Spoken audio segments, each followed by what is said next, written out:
Howdy, you're watching the Think Brazos podcast. We host conversations with locals, politicians, and policy experts to help families thrive in Brazos County, Texas.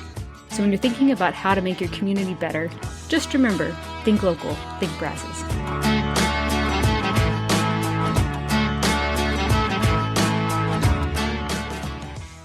Before we jump in, if you're voting in Brazos County this election, we've put together a free 2026 Brazos Valley candidate guide. It lists every race on the ballot, from federal to local, with a downloadable spreadsheet you can customize and share. Find it at thinkbrazos.org. So this is the Think Brazos podcast, and we're joined by Jeff Murski, who is running for Precinct 2 of the Brazos County Commissioner's Court. Jeff, thank you so much for coming on the podcast today. You're very welcome, Charles. I'm glad to be here and glad to have the opportunity. Yeah, awesome. So I don't think we've ever spoken before in this capacity, but let's go for just a few minutes into your background, what you do, and then get into why you're running. Perfect. Born in Houston, Texas, raised in Conroe, graduated Texas A&M in 1995, wanted to stay up here really bad, but I had to pay my dues in Houston for 3 or 4 years. I get it. I came back here in the late 90s, found my forever wife, okay, Cheryl. We were married in the year 2000, and we have 3 kids, and 2 of them are married. My 2 daughters are married, and they've blessed me with 3 grandkids all total. And my son is he is out working hard, making good money, and he is looking for Miss Right. So he's good son, good kids. And so I've got a background in public relations for an electric utility, and then I moved into insurance sales in the mid to late 2000s. And then Congressman Sessions came and grabbed me as a volunteer in the party. He and I met, and he knew all about me, more than I realized. So after some more volunteering and working together, it was natural that I joined the team. So I joined the team, and we served Brazos County for a couple of years before redistricting occurred. Yeah. Enjoyed it. Our time wasn't long enough. So then we transitioned into the new Texas 17, which takes me to managing the field office for him over in Huntsville. I still live here in Bryan. Right. And lived there since 1999, right before I got married. So we love it here in Brazos County. We chose to live here, specifically Precinct 2. And so last couple of years, I've recognized that, in my line of work, I meet a lot of county judges and county commissioners and sheriffs and work with a lot of community leaders. And, coming back home each night, looking at the news, looking at what's going on, I saw an opportunity where I thought I would be a good fit to help take Brazos County to the next level. We're at almost 250,000 people here in Brazos County. The A&M, the main A&M campus here, and their system is not backing down on growth. They are growing.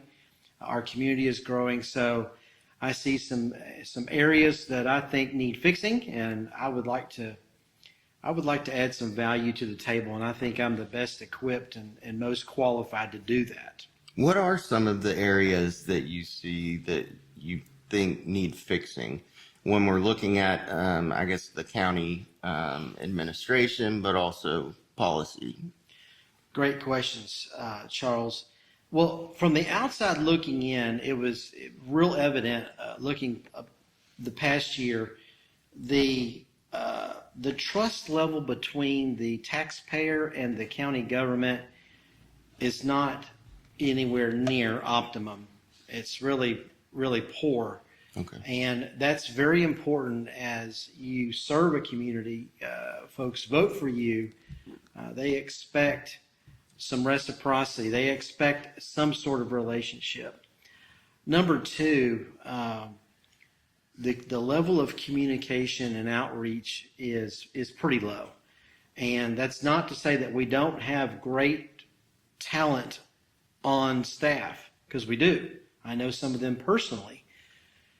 I would love to see a more open dialogue between the taxpayer and the county government. It can be as simple as a newsletter that goes to anyone that wants to subscribe to maybe an electronic newsletter. I would like to see more face-to-face town halls. When I'm block walking, I'm realizing that, especially in the developed and city areas, folks are having a hard time trying to identify the value in their tax dollar that they pay to the county. Other than a great sheriff and a jail and a courthouse where we have to show up for jury duty from time to time, that is what they see. But they don't see the other value adds that they should see. They don't see leadership that is working to unite the county. I think of the county judge as the mayor of the county. Sure. I see the county commissioners as ambassadors to the county, not only to the rural parts, but to the cities themselves. And of course, to Texas A&M.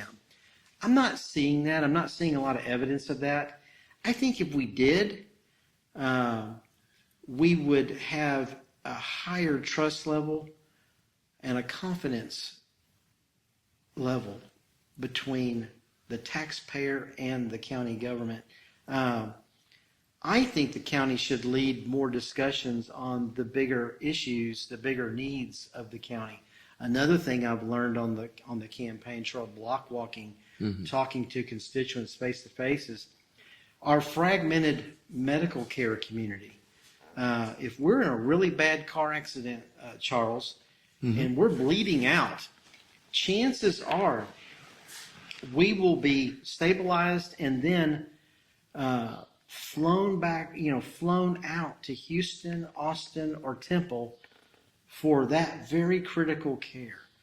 Right now, we are what they call it level 3 or trauma 3 emergency level care.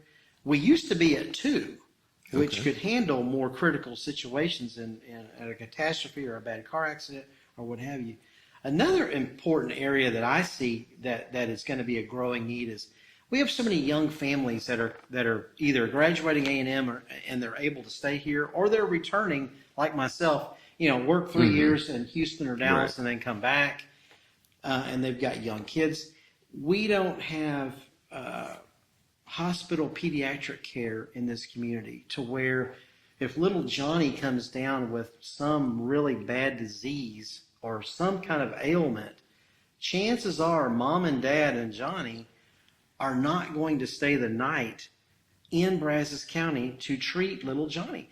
They're going to have to go over to Austin or Houston or maybe the Woodlands and Temple for that higher level care. I think we at least need to start talking about these needs, having discussions with A&M, Baylor Scott and White, CHI Common Spirit, and all the stakeholders in the conversation. I know at one time that A&M was contemplating establishing a teaching hospital. I think that's a very valid and a great thing to be thinking about, and seeing if we can bring that up to fruition in the coming years as our community. Our community is a prosperous community. Yeah. It's got a steady growth pattern. It's reliable. It's resilient. We need to start having these bigger, higher end discussions. And of course, last but not least for me is mobility. I was at an event in Traditions just the other day, and I had an appointment back in Huntsville for Congressman. Yeah. And it was in the evening. And it took me 30 minutes to get from Traditions just to Northgate. Oh, wow. And then another 15 to get through Northgate, and then out to the bypass, and then I could get on east to. So we've got some obstacles there to these hurdles that we have to jump and get solved, because to me, mobility is freedom. And I can't neglect our young families, our students, our people in town, even our first responders. they need to navigate traffic quick and get to where they need to go. So Oh, that's true. it's all valid stuff that's hot on my front burner. Yeah, no, that makes sense. Let's talk specifically about Precinct 2, Yes. which is where you're running. What are some of the main challenges? You've talked a little broader, maybe countywide, about some of the challenges that you see, but specifically the people that you're talking to in Precinct 2, what are some of the main challenges they're facing? Some needs and challenges that I've discovered along the trail and specifically in Precinct 2 is, number one, we've got almost 100 miles of roads in the county, and most of those are in Precinct 2 that are unpaved. Okay. As I mentioned earlier, this is a very prosperous county, and I think it's just almost preposterous that we have unpaved roads. And I have a plan that can get those roads paved without raising taxes. Really? And it's a model. It's been out there for a few years. It's been used by other counties, and it's essentially a voluntary fee for heavy weight or heavy use truck companies that operate heavy trucks on our county roads. One, I mean, probably on the top of my list is, saltwater disposal trucks and anything oil field service related. Many of those owner operators have discovered that paying a small fee to the county to go into a fund to pave roads actually is cheaper than repairing the truck that caused the damage in the first place. Mm-hmm. And so it's cheaper to pay that fee than do the repairs on the trucks. Interesting. So it's kind of a win-win type of and I think that's where the voluntary part comes in. But I would be a strong proponent of making that resolution shortly after I secured the spot on the Precinct 2 Commissioner's Court. I think it just makes too much sense. Like I said, it's a prosperous county. The dust, the allergies that creates, plus the ongoing cost of maintenance to maintain those gravel and rock roads, most of the time translates into a higher cost of maintenance than a good, reasonably paved county road. Okay. So when it comes to the county generally, there's a lot of talk about transparency lately. There's a talk about how often you think the county should meet when it comes to the Commissioner's Court. Where do you stand on that? Do you think that we need to meet less frequently, or we should keep it as it is, weekly? Well, number one, I would say, what is the preference of the taxpayer? Okay. I have never seen a marketing survey done by the county or any kind of a constituent survey.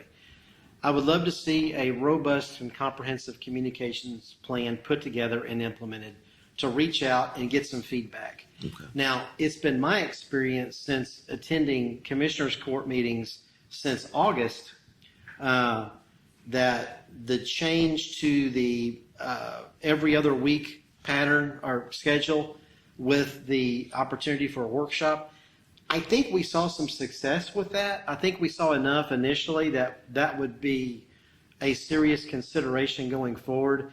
Having more meaningful time between the court and the taxpayer, giving them an opportunity to voice their concern. A lot of, and I know I pivot back to this communications plan all the time. When we look at major issues that have come up in these past few months, the year, half the battle was essentially education and making people aware of different entities that have been formed in the county over the years, like the RMA and the NPO, and how the county and the cities and the university, everyone works together, or at least they're supposed to, and they're setting out at least some ideas to forge plans for mobility. So I think it starts with the communication. I think a meaningful time slot for the taxpayer to visit with the court, address the court, listen to the court, take notes. Maybe set up some listening sessions prior to each commissioners court meeting where the taxpayer could either listen online or they could come to a room at the courthouse annex and just simply listen to the agenda items and a snapshot of each agenda item and what the goal is for each agenda item. And last but not least, our budget, and I can't remember which page it is on, but it clearly states in the budget itself that on, I think it's maybe page 5 or 6, it is what they call a classified budget. Okay. There are funds and lines and categories that are somewhat obscure or hidden. Now, I think the intent is well-meaning, but for the taxpayer that is seeking transparency, I think it would be wise to at least consider going back to a traditional line item type of a budget where all the numbers are there, all the categories are there, we see the purpose for each line, and then we can have a budget officer that can walk us through that or walk the commissioners, because I don't even think the commissioners have as much oversight on the budget as they think they do. Many times I've witnessed commissioners at times not having the full disclosure on a contract or a voting item on the agenda for that day. And I would think if anyone's going to have the full scope of what they're voting on, it should be the county commissioners. Yeah. So I would propose that we unmask that budget, get to full transparency, and then we can drill down in those numbers. And then we can start grabbing, well, you know what, can we do a 5 to 10% cut there? Can we do without this for now? Do we really need to do this many remodeling and building projects, these capital projects at one time? Or maybe for the future, can we consider, making do with less and maybe taking one project at a time, getting it fully digested by the taxpayer, and then started, and then progress on that project, and then completion of that project before we start biting on more. Now, I know that some cannot be avoided. We need to get on it really quick. We do have a very healthy surplus. I have noticed that the county tends to overestimate its expenses and underestimate its revenues. So I think that needs to be leveled out a little bit more and tightened up a little bit, so the taxpayer can realize, why are we, I know our job at the county is not to hoard money. We need a plan and a purpose for that money.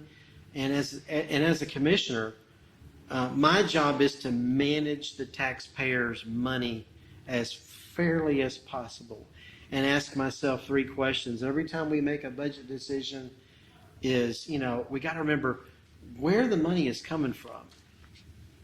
Where's it going and why? And if we can't answer those soundly, transparently, logically, then we're not doing our jobs. So there's work to be done there. Okay. I think we're on the right track. We will be getting a new judge in 2027, right. And I'm confident that there's there's positive change going to be in the works. Got it. Okay. So a big issue in Brazos County for a number of years, but it seems to get worse every year, is housing that is relatively affordable, especially for purchase.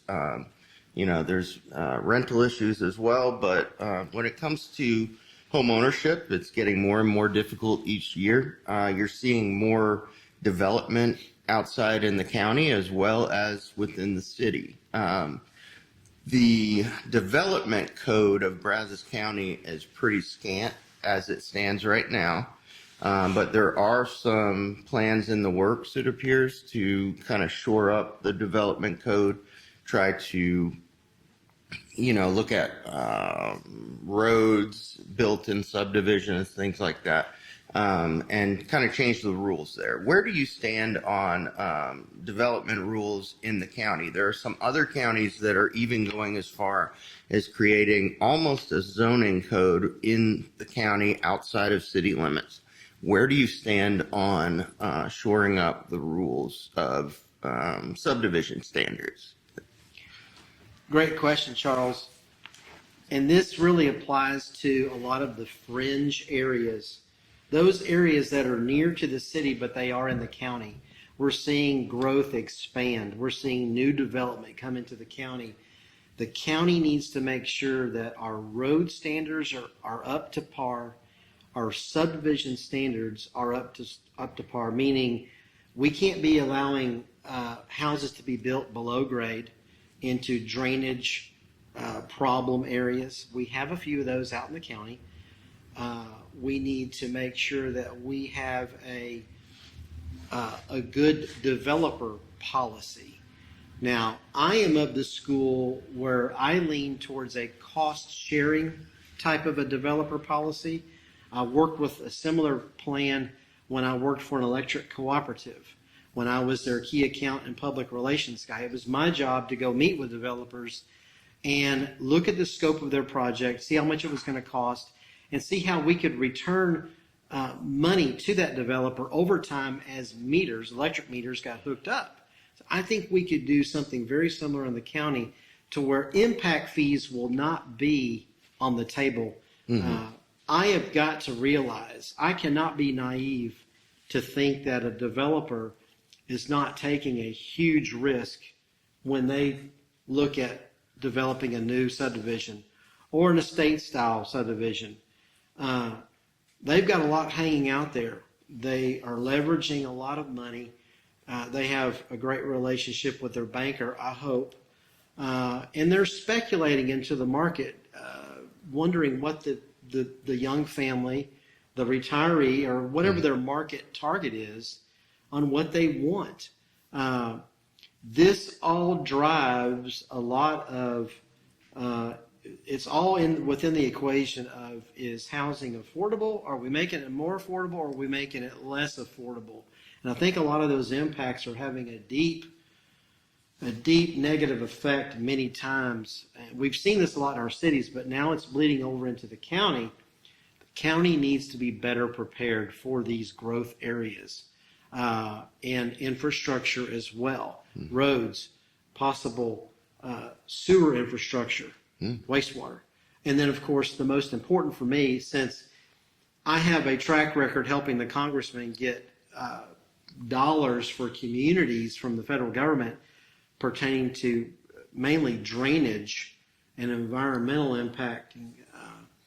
Drainage continues to be a huge issue out in Precinct 2, along with the lack of paved roads, but drainage is a major issue that needs to be fixed. And federal dollars can help with that, but also having an engineering department at the county that's really invested and engaged in the community, that have got their ears open, they're listening, and they're working with those developers and those contractors to make the right decisions. So do you think that there's a future where Brazos County could get in the business of wastewater? Are you thinking that? Well, I think because I know they haven't so far. Sure. I think it's something that needs to be discussed on the table. Okay. If I had the perfect solution, I think it would look like as a city moves out, and it makes attempt for annexation, I think they are really the experts when it comes to extending infrastructure like wastewater. Now, there could be some transition areas but I really don't want to see the county grow in size as far as scope of government, because, like I said, I'm a small government guy. I don't want them to get any bigger. But Gotcha. there needs to be some discussions on what that looks like, what that transition zone, that extraterritorial jurisdiction looks like. And we need to make sure we're taking care of the market, the taxpayer, because that's who's really driving all this. Government's not forcing development, but the market is, and we need to be able to respond to that and make sure that there's representation that's going with that taxation. My real quick, my last policy question that I wanted to get to is about, I believe you call them 380 agreements. I'm not sure what they call them in county government, but it is incentivizing especially larger businesses to come into the county, work with cities to incentivize these businesses to come in. Where do you stand on the county's role in that? Should the county be playing a role in incentivizing businesses to come in to the county? Charles, I'll be real honest with you. I'm not a big fan of abatements or any kind of big incentive packages. Okay. I have over my experience, I have realized that many companies and people actually pay to come here. They want to be here. They know this is a low crime county. They know that this is in the middle of that special triangle we're talking about. We are 90 miles from the world in all directions. It is a great place to be. It is home to Texas A&M, one of the premier universities in the nation, if not parts of the world. So that doesn't mean I would not discuss a plan to extend some kind of incentivizing. But many times, more times than none, when we start talking about incentive packages and money changing hands, the more hands in the discussion usually is not a good idea. And I want to be able to see our dollars used very effectively in these types of situations. It would be a very special case scenario where I would even consider incentivizing. But too many times we find out we give away the farm and the other side does not reciprocate and meet their obligations in the contract. And that's what makes me cautious to throw up those red flags and be very careful before we enter any kind of a contractor incentive package to lure some big employer. It would have to be a very, very large, very significant employer almost to compete with A&M and our hospitals and our school districts in order for me to consider a healthy incentive package. Well, with the minute or two we have left, have we missed anything real quick? And then lastly, how can someone get in touch with you or try to help your campaign? Do you have a website, anything like that? Yes, Charles. MurskiForBrazos.com is my website. I'm also on Facebook, Murski for Brazos. My cell number is 979-219-0520. I want to make sure that the voter knows that I'm an open door kind of a guy. I don't have any kind of an appointment schedule for Congressman Sessions in the way I do business. You just need to simply call me or text me to make sure I'm going to be there, because I could be out in the field. Even as a new commissioner, I may have to go visit someone in the field that may not be, someone that can operate a computer easily. Yeah. So I want folks to know that I have an open door policy. I'm going to show up and work full time. My relationship with Congressman Sessions won't go away. It's just that will not be my job anymore. Okay. My job will be Precinct 2 County Commissioner full time, no side businesses, and that's my policy. And I've got to be the very best advocate for the taxpayer, and that's what I intend to do. Okay. Very cool. Well, we really appreciate you coming on the podcast today. Again, this has been Jeff Murski running for Precinct 2 of the County Commissioner's Court, Brazos County. Thank you so much for coming on. Thank you, Charles. Great to be with you.